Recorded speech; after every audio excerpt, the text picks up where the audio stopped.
इस दुनिया में कुछ जगह ऐसी हैं जहां कोई जाना नहीं चाहता। उसमें से एक है कब्रिस्तान। उनके बारे में बात करना अक्सर लोग पसंद नहीं करते, लेकिन आज हम बात करेंगे उस कब्रिस्तान की जिसे जन्नत कहा जाता है। जी हां, मदीने में गुंबद खिजरा के पास वो जगह जहां दुनिया का हर मुसलमान दफन होने की ख्वाहिश रखता है। मस्जिद नबवी के परिसर में वो कब्रिस्तान जहां आज भी दुनिया भर से लाखों मुसलमान पहुंचते हैं। कहा जाता है कि पैगंबर इस्लाम ने अपने असहाब की तदफीन यानी अपने लोगों को मौत के बाद दफनाने के लिए खुद इस जगह का चुनाव किया था। इसीलिए इसे जन्नतुल बकी या स्वर्ग का बगीचा कहा गया। आज दीन दुनिया में उसी जन्नतुल बकी के रोजों और निशानियों को तोड़े जाने की कहानी।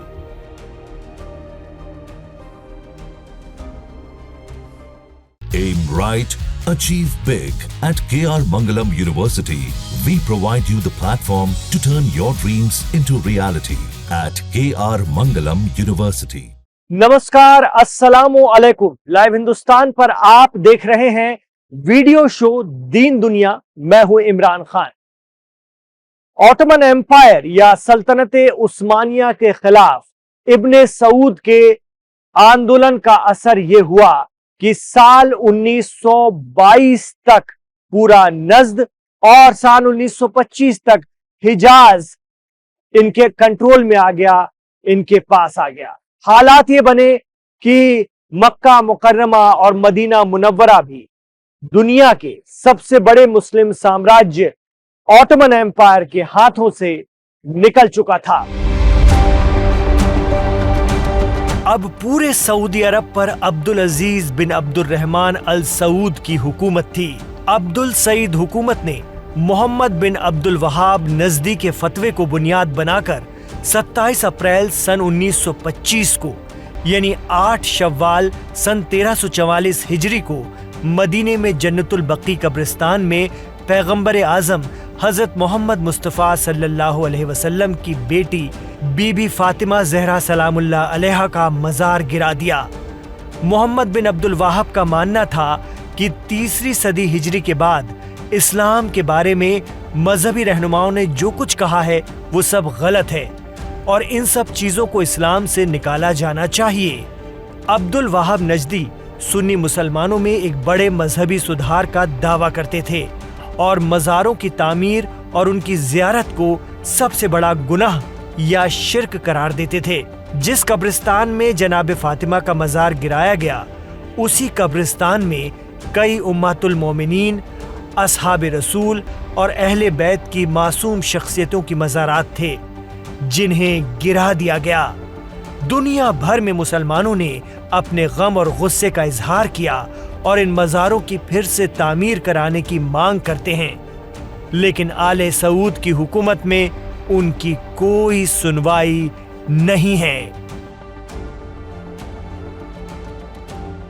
ये दास्तान शुरू होती है साल 1703 में, जब आज के सऊदी अरब यानी उस वक्त के हिजाज के नज्द में अब्दुल वाहब का जन्म हुआ और साल 1736 आते आते शेख अब्दुल वाहब नजदी की विचारधारा पूरे खित्ते में फैल चुकी थी।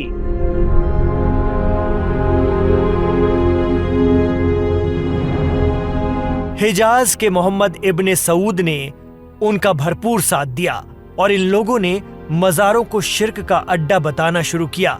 सबसे पहले इन्होंने नज्द के पास दरअया इलाके में मज़ार गिरा दी और इसे एक तहरीक, एक आंदोलन में तब्दील कर दिया। कहा जाता है कि उस वक्त ऑटोमन साम्राज्य को जब इस बात की भनक लगी तो उन्होंने इस हरकत पर सख्त एक्शन लिया, लेकिन तब तक अब्दुल वाहब नजदी की विचारधारा वहाबी तहरीक बन चुकी थी। इस्लामी आस्था की सांस्कृतिक और इलाकाई मान्यताओं को उन्होंने बिदत करार दिया। बिदत के मायने हैं ऐसा कुछ नया करना जो इस्लाम के शुरुआती दिनों में न किया जाता हो। वक्त गुजरता गया। सन 1792 में अब्दुल वाहब का इंतकाल हो गया, लेकिन तब तक वहाबिज्म एक आंदोलन बन चुका था। बस इसी दौरान आले सऊद ने ब्रिटेन के साथ मिलकर हिजाज को उस्मानिया सल्तनत से अलग कर लिया। यहाँ तक कि मुसलमानों के लिए दो सबसे अहम मकाम मक्का और मदीना भी सल्तनत के हाथों से निकल गए। सऊदी अरब बना और वहां की हुकूमत ने अब्दुल वहाब नजदी के फतवे को बुनियाद बनाकर मक्के में पैगंबर इस्लाम के चचा हजरत अबू तालिब, दादा अब्दुल मुत्तलिब, पैगंबर की पत्नी हजरत खतीजा की मज़ारें मुअल्ला इलाके में तोड़ दी। फिर मदीने का रुख किया, जहां जन्नतुल बकी कब्रिस्तान में जंगे उहद के शोहदा की मज़ारें मिस्मार कर दी गईं। फिर नबी अकरम की बेटी जनाब फातिमा, इमाम हसन, इमाम बाकिर, इमाम ज़ैनुल आबिदीन, इमाम जाफर सादिक अलैहिस्सलाम के मज़ारों पर बुलडोजर चला दिया गया। कहा जाता है कि उस वक्त इस कार्रवाई का पूरी दुनिया में विरोध हुआ था, मुखालफत हुई थी। भारत के मशहूर स्वतंत्रता संग्राम सेनानी मौलाना मोहम्मद अली जौहर और शौकत अली जौहर भी इसमें शामिल थे, इसका विरोध करने वालों में शामिल थे, इस कार्रवाई की मुखालफत करने वालों में शामिल थे।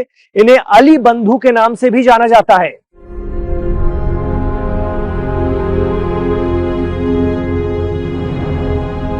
वो भी 56 उलेमाओं की खिलाफत कमेटी के साथ इस घटना की मुखालफत में उतरे थे। दुनिया भर में सुन्नी और शिया मुसलमानों ने जन्नतुल बकी तोड़े जाने की मुखालफत की। मुजाहिदे आज़ादी समेत दुनिया भर के मुसलमानों ने ये इल्ज़ाम लगाया कि ये भी ब्रिटेन की डिवाइड एंड रूल पॉलिसी का एक हिस्सा था, जो ऑटोमन एम्पायर को कमज़ोर करने के लिए बनाई गई थी। मकसद था मुसलमानों पर कब्र की इबादत करने का आरोप लगाकर इसे शिर्क बताकर दो ग्रुप बना दिए जाएं। एक वो जो मज़ारों पर जाते थे, फातिहा पढ़ते थे, चादर पोशी करते थे, और दूसरे वो जो अंग्रेजों के शाना बशाना थे। ये हम नहीं कहते, लेकिन ऐसे आरोप सोशल मीडिया के जरिए लगते हैं। इसका रिजल्ट भी मिला। सेकेंड वर्ल्ड वॉर के वक्त सऊदी कबीलों ने ब्रिटेन का भरपूर साथ दिया। सल्तनत उस्मानिया टूट गई, वो सल्तनत जिसमें मुसलमानों के तमाम फिरकों को अपने अपने अकीदे के मुताबिक चलने का हक हासिल था। बहरहाल जन्नतुल बकी के अवशेष आज भी हैं। आज भी यहां मदीने और उसके अतराफ के जो मुसलमान हैं उनके जनाजे लाए जाते हैं और दफनाए जाते हैं।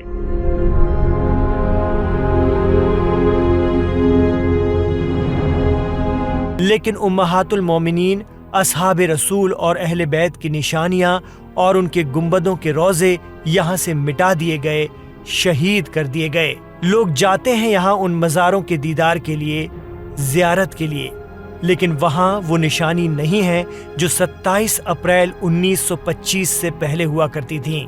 आलिम दीन कहते हैं कि जन्नतुल बकी या जन्नत के बागीचे की खुशबू करोड़ों अरबों मुसलमानों के दिलों में है और क़यामत तक रहेगी। उसे कोई हुकूमत, कोई फतवा मिटा नहीं सकता।